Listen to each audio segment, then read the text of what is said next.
Hey everybody, welcome back to learn to compete. My name is Hardev Singh Thakur और आज हम करने वाले हैं इलास्टिसिटी ऑफ ऑफर कर्व। अगर हम ऑफर कर्व की बात करें तो ऑफर कर्व वाली वीडियो हम पहले ही कर चुके हैं। अगर आपने नहीं देखी तो डिस्क्रिप्शन में वीडियो का लिंक होगा, आप जाके देख सकते हैं। क्योंकि अगर आपको ऑफर कर्व ही नहीं पता होगा तो इलास्टिसिटी ऑफ ऑफर कर्व जानने का कोई फ़ायदा नहीं है। ठीक है।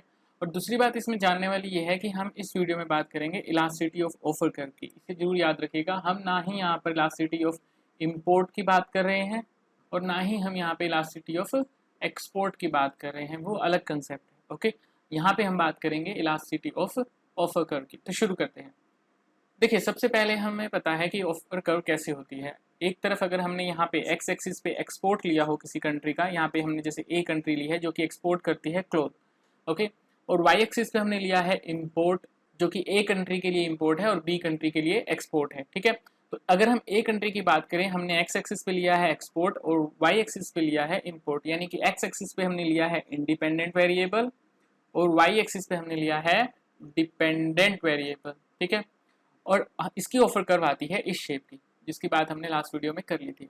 तो ये हमारी ऑफर कर्व है। अब हमने निकालनी है इसकी इलास्टिसिटी। देखिए, इलास्टिसिटी का फॉर्मूला होता है percentage change in import divided by percentage change in export, यानी कि एक्सपोर्ट में अगर कुछ परसेंट चेंज आ रहा है तो उसकी वजह से इंपोर्ट में कितना परसेंट चेंज आएगा, ये हमें बताती है इलास्टिसिटी। ओके, अब यहाँ पे हमने निकालना है परसेंटेज चेंज। अब परसेंटेज चेंज कैसे निकालते हैं? मान लीजिए कोई एक्स वेरिएबल है जिसकी वैल्यू है 100। ओके, अब इसकी वैल्यू इंक्रीज होके x1 हो गई जिसकी वैल्यू है 120। ठीक है, पहले 100 वैल्यू थी, इनिशियल वैल्यू 100 थी, फाइनल वैल्यू हो गई इसकी 120। अगर हम जानना चाहते हैं कि इसमें कितना परसेंट चेंज आया तो हम इसे कैसे लिखेंगे? Final value minus initial value divide by initial value और मल्टीप्लाई करेंगे हम इसे 100 से फॉर परसेंटेज। ठीक है, 100 से 100 गया, 120 में से 100 जाएगा तो हमारे पास आएगा 20, यानी कि 20% चेंज आ गया है इस वैल्यू में। जैसे ही ये 100 से 120 हुई, इसमें 20% चेंज आ गया। ओके, ये हमने कैसे निकाला? Final value minus initial value divide by initial value multiply with 100। इसी तरह हमने यहाँ पे निकालना है। मान लीजिए हमने इंपोर्ट में चेंज निकालना है। अगर इनिशियल वैल्यू इंपोर्ट की m थी और वो इंक्रीज होके m1 हो गई, ओके, तो इंपोर्ट में कितना चेंज आया? Final value minus initial value divide by initial value multiply with 100। Okay, ये है परसेंटेज चेंज इन इंपोर्ट। इसी तरह अगर हम एक्सपोर्ट की बात करें तो एक्सपोर्ट में कैसे निकाल सकते हैं हम? मान लीजिए इनिशियल वैल्यू थी एक्सपोर्ट की x, फाइनल होगी x1, तो कितना चेंज आया? x1 minus x divide by x multiply with 100। Okay, जब एक्सपोर्ट की परसेंटेज चेंज वैल्यू और इंपोर्ट की परसेंटेज चेंज वैल्यू हम यहाँ पे रखेंगे तो हमारे पास ये वैल्यू आ जाती है। ओके, यहाँ पे मल्टीप्लाई में 100 था और यहाँ पे मल्टीप्लाई में 100 था, इस 100 से ये 100 चला गया। अब यहाँ पे ये m जो है वो नीचे है, डिवाइड में है, तो ये m आ जाएगा इस साइड और ये एक्सपोर्ट चला जाएगा ऊपर, यानी कि ये वैल्यू हमारी हो जाएगी m1 minus m divide by m जो कि ये था हमारे पास, और x1 minus x divide by x, तो ये x कहाँ चला गया है? ऊपर चला गया है।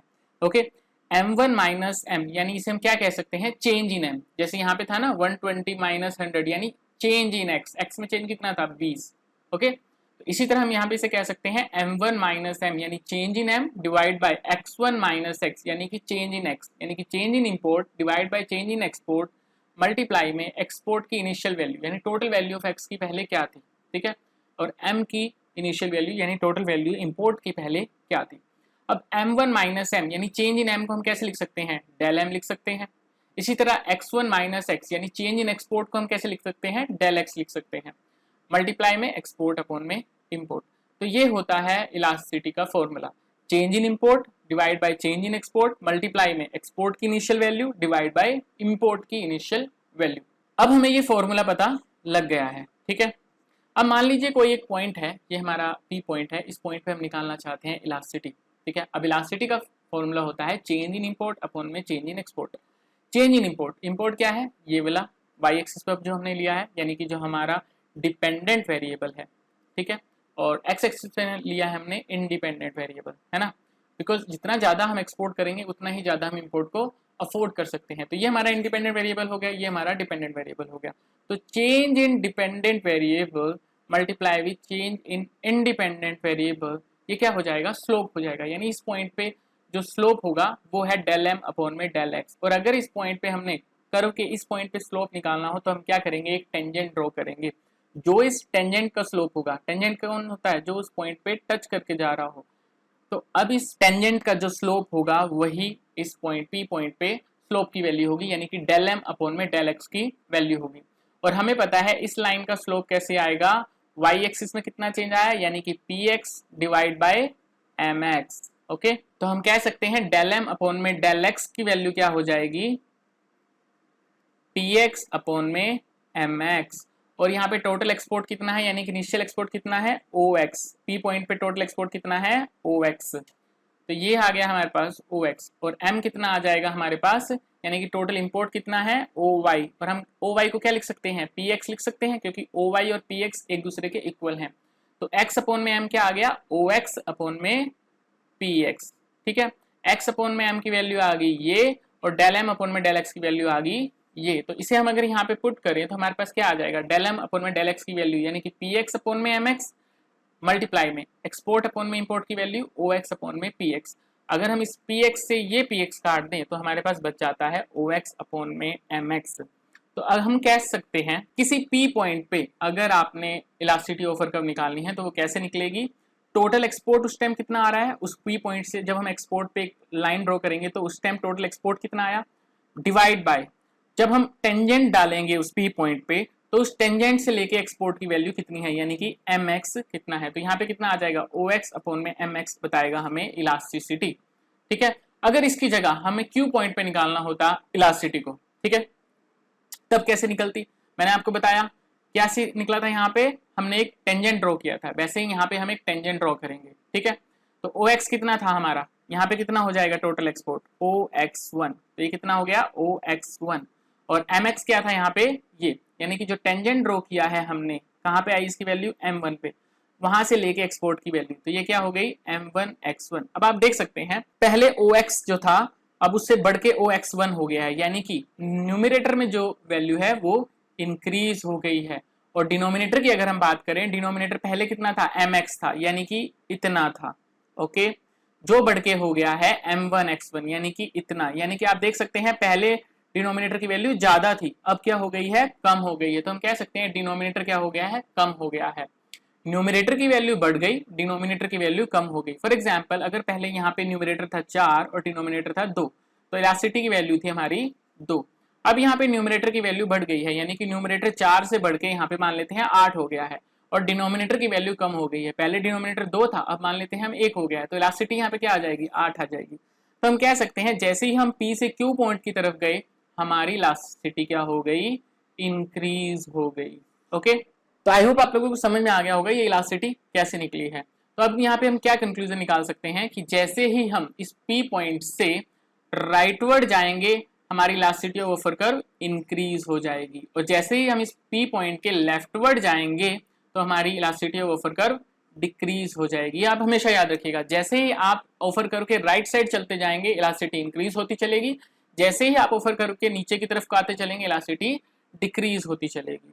तीसरी चीज यहाँ पे जानने वाली है, as long as point M, ये जो M पॉइंट है ये लाई करेगा O एंड X के बीच में, यानी कि ये O पॉइंट है ये X पॉइंट है, इन दोनों के बीच में जब तक M पॉइंट लाई करेगा इलास्टिसिटी हमेशा पॉजिटिव रहेगी और ग्रेटर देन 1 रहेगी। वो कैसे, देखिए इलास्टिसिटी मैंने आपको बताई क्या होगी, OX अपॉन में MX। ठीक है, OX यानी कि टोटल एक्सपोर्ट कितना है, MX यानी कि M वो पॉइंट जहाँ पे टेंजेंट टच कर रहा है एक्सपोर्ट एक्सिस को, वहां से एक्सपोर्ट की वैल्यू कितनी है।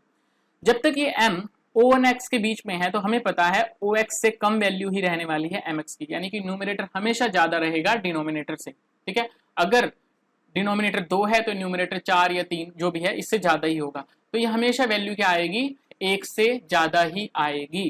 ठीक है, तो हमेशा याद रखिएगा आप किसी भी पॉइंट पे निकाल रहे हैं अगर इलास्टिसिटी, तो वहां से आप एक बार टेंजेंट ड्रॉ करके देखिए, अगर वो टेंजेंट आपके एक्सपोर्ट एक्सिस पे इस X से अंदर आता है, ठीक है, तो इसका मतलब है कि इलास्टिसिटी पॉजिटिव होगी और ग्रेटर देन 1 होगी, आपने हमेशा याद रखना है। ठीक है, नेक्स्ट पॉइंट है, if offer curve will coincide with a straight line, अगर ये ऑफर कर्व स्ट्रेट लाइन के साथ कोइंसाइड कर जाती है, कब कोइंसाइड करेगी, देखिए जैसे जैसे हम नीचे आते जाएंगे ये ऐसे ऐसी होती जाएगी। ठीक है, ये बिल्कुल कोइंसाइड कब करेगी, यहाँ पर आके। ठीक है, यहाँ पर आके ये बिल्कुल कोइंसाइड कर जाएगी, यानी यहाँ पे O भी सेम होगा और ये M कहाँ पे टच कर रहा है यहाँ पे, तो M भी सेम होगा और M सेम हो जाएंगे। तो अगर हमने OX अपॉन में MX निकालना हो तो हम कह सकते हैं वो सेम हो जाएगा, क्योंकि O से X की दूरी सेम है और M से X की दूरी भी सेम हो जाएगी। और जब ये दोनों सेम है, मान लीजिए OX 4 है और MX भी 4 है, तो इलास्टिसिटी क्या आएगी, 1 आएगी। तो हम कह सकते हैं जैसे ही ऑफर कर्व कोइंसाइड करेगी टेंजेंट के या फिर कह सकते हैं स्ट्रेट लाइन के, देन इलास्टिसिटी कितनी हो जाती है, 1 हो जाती है। और ये कौन सा केस है, when offer curve is upward sloping, जब ऑफर कर्व ऐसे बिल्कुल सीधी होगी तब हमारी इलास्टिसिटी 1 होगी, और जैसे जैसे हम ऊपर जाते जाएंगे इलास्टिसिटी ग्रेटर देन 1 होती चलेगी। नेक्स्ट पॉइंट है, अगर m जो है वो हमारा वो x से बाहर लाई करे, यानी अभी तक तो ये x के इधर लाई कर रहा था, o और x के बीच में लाई कर रहा था, अगर मान लीजिए वो यहां आ जाता है, ठीक है, तो क्या होगा, इलास्टिसिटी जो होगी वो लेस देन 1 होगी। ये केस कब होता है, जब ऑफर कर्व बैकवर्ड बेंडिंग हो। कैसे, ये देखिए मान लीजिए ऑफर कर्व बैकवर्ड बेंडिंग होगी और हमने इस पॉइंट पे इलास्टिसिटी ऑफ ऑफर कर्व निकालनी है, तो आप देख सकते हैं यहां से अगर हम टेंजेंट ड्रॉ करें तो ये ऐसे आकर ऐसे आ जाएगा यहाँ पे। ओके, अब हमारा m पॉइंट क्या आ गया, ये आ गया, और x हमने निकालना हो तो कहाँ पे आएगा, यहाँ पे एक्सपोर्ट एक्सिस पे जो लाइन आएगी यहाँ पे, ठीक है। ये हो गया हमारा OX और ये हो गया हमारा MX। तो आप देख सकते हैं OX तो हो गया छोटा और MX हो गया हमारा बड़ा, ठीक है, यानी कि अगर OX 2 है तो MX कितना हो गया 4, और ये वैल्यू कितनी आ रही है 0.5।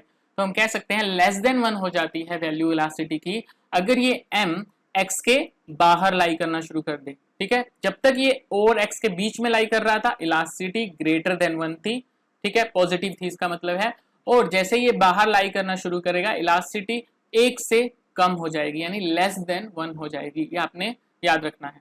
नेक्स्ट पॉइंट है, अगर tangent become perpendicular then elasticity will be infinite. अगर ये टेंजेंट जो है, जो हम टेंजेंट ड्रॉ कर रहे हैं, जैसे यहाँ पे ड्रॉ किया, अगर ये परपेंडिकुलर हो जाता है ऑफर कर्व के, उस केस में इलास्टिसिटी इनफाइनाइट हो जाएगी। और परपेंडिकुलर कहाँ होगा, इस बैंड पॉइंट पे, ठीक है, ये जहाँ पे ये बैंड कर रहे हैं, ठीक है, अगर इस बैंड पॉइंट पे आप ऐसे एक टेंजेंट ड्रॉ करेंगे तो आप देख सकते हैं टेंजेंट बिल्कुल इसके परपेंडिकुलर आ रहा है। ओके, तो इस टेंजेंट पॉइंट पे क्या होगा, m क्या होगा, यहां से लाइन आई जहां पे ये टेंजेंट टच करता है वो m हो जाता है। और अगर हमने एक्सपोर्ट निकालना हो तो इसी पॉइंट पे एक्सपोर्ट पे लाइन खींचते हैं हम, तो ये x हो जाता है। तो हम कह सकते हैं x पॉइंट भी वही है और m पॉइंट भी सेम है। अब हमने OX अपॉन में mx लिखना हो तो कैसे लिखेंगे हम, OX की वैल्यू तो ये आ गई हमारे पास, कुछ भी हो सकती है, ये मान लीजिए 4 हो गई, mx की वैल्यू क्या होगी, m पॉइंट भी वही है, x पॉइंट भी वही है, तो m की वैल्यू क्या हो जाएगी, 0 हो जाएगी। तो आपको पता है किसी भी नंबर को 0 से डिवाइड करेंगे तो वो वैल्यू क्या आ जाएगी, इनफाइनाइट आ जाएगी। तो हम कह सकते हैं जहां पे ये बेंड हो रहा है इस पॉइंट पे इलास्टिसिटी की वैल्यू अगर पूछी जाए तो वो क्या होगी, इनफाइनाइट होगी। और ये कौन सा केस होता है, जब ऑफर कर्व टर्न लेती है, ठीक है, ऐसे यहाँ पे इसने जब टर्न लिया बैकवर्ड बैंड की तरफ। तो हमने अलग अलग केस पढ़े, जब हम ऑफर कर्व में ऊपर की तरफ को जाएंगे इलास्टिसिटी ग्रेटर देन 1 होगी, यानी कि पॉजिटिव एंड ग्रेटर देन 1 होगी, ठीक है। और जैसे ही ये टेंजेंट टच कर जाता है इस ऑफर कर्व को, ठीक है, यानी कि कोइंसाइड कर जाता है, तो उस केस में इलास्टिसिटी इक्वल टू 1 होगी। और ये कौन सा केस होगा, जब ऑफर कर्व बिल्कुल स्ट्रेट लाइन अपवर्ड जा रही होगी, ठीक है। इलास्टिसिटी लेस देन 1 कब होगी, जब ऑफर कर्व बैकवर्ड बेंड कर जाए, क्योंकि इस केस में m कहाँ आ जाएगा, बाहर आ जाएगा OX से, ठीक है। और नेक्स्ट केस हमने पढ़ा इलास्टिसिटी इक्वल टू इनफाइनाइट कब होगी, जब यहाँ पे ये जो स्लोप है ये टेंजेंट हो जाए ऑफर कर्व के, ठीक है। ये 4 केस हमने पढ़े हैं, मुझे उम्मीद है कि आपको ये समझ में आ गए होंगे, ठीक है। अगर समझ नहीं आए इस वीडियो को एक बार दोबारा यहाँ तक देख लीजिएगा, ठीक है। अब ये थी एक ही ऑफर कर्व जहां पे हमने लिया था एक्सपोर्ट जो है वो x एक्सिस पे और इंपोर्ट जो लिया था हमने वो y एक्सिस पे लिया था। यूजली ऐसे ही होता है, एक्सपोर्ट हमारा x एक्सिस पे होगा, इंपोर्ट हमारा y एक्सिस पे होगा और ऑफर कर्व इस शेप में होगी। लेकिन कई बार जो है हमारा एग्जामिनर हमें कंफ्यूज करने की कोशिश करता है, वैसे ऐसा होगा नहीं पर हो सकता है कि केस उल्टा हो जाए। मान लीजिए हमारा यहाँ पे आ जाए इंपोर्ट और यहाँ पे आ जाए एक्सपोर्ट, यानी कि अगर हम कंट्री बी की बात कर रहे हैं तो ये कंट्री बी के लिए हो जाता है एक्सपोर्ट, ये हो जाता है इंपोर्ट, और ऑफर कर्व कैसी हो जाती है, इस शेप में हो जाती है, ठीक है। कोई घबराने वाली बात नहीं है, यहाँ पे भी इलास्टिसिटी ऑफ ऑफर कर्व निकालेंगे हम इस पी पॉइंट पे, ठीक है। इस P point elasticity of offer curve की फॉर्मूला तो सेम ही रहने वाला है, percentage change in import divide by percentage change in export.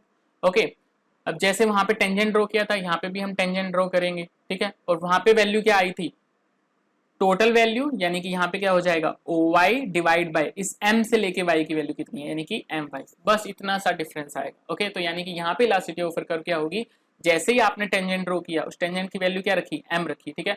तो टोटल वैल्यू कितनी है एक्सपोर्ट एक्सिस पे, क्योंकि अब एक्सपोर्ट एक्सिस ये है, ठीक है। तो टोटल वैल्यू क्या है OY है और फिर m से लेके y की डिस्टेंस कितना है, ये हो जाएगा हमारा इलास्टिसिटी ऑफ वर्कर।